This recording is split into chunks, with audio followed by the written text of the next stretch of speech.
আজে রাত 2টা আর আমরা মাত্র ব্লগ শেষ করে এখন যাচ্ছি একটু ঘুরবো না? ঘুরবো, হ্যাঁ ঘুরতে যাচ্ছি। ব্লগ করতে করতে গাইস মাথা খারাপ হয়ে যাচ্ছে। এখন একটু বাইক দিয়ে মানে অনেক দিন পর একটু বাইক দিয়ে আজকে আমরা বিচের সাইড দিয়ে রাইড করব। এত পরিমাণে টায়ার্ড হয়ে গেছি গাইস, কথাও বলতে পারছি না, খুব কষ্ট হচ্ছে।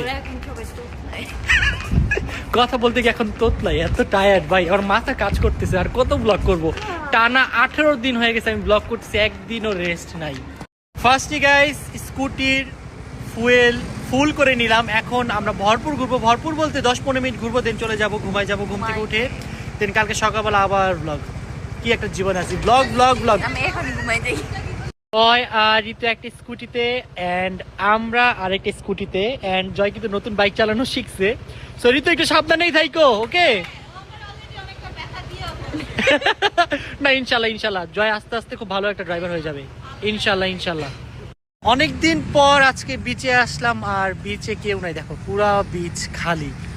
ওয়াও, বিচের পানি একবার ওই সাইডে চলে গেছে, ওই পানিগুলো এই পর্যন্ত থাকে, বাট এখন ওই যে জোয়ার বলে, সো এটা এখন নাই, এই জন্য এটা চলে গেছে। আবার জোয়ার যখন আসবে পানি একবার এই পর্যন্ত চলে আসে। আমরা এখন পানি দেখার জন্য হেঁটে হেঁটে একবার ওই কর্নারে যাচ্ছি। ফাইনালি গাইজ অনেক অনেক অনেক দূর হাঁটার পর এই তো পানির সামনে চলে আসছি। আমরা একদম ওই যে ওই সাইড থেকে আসছি।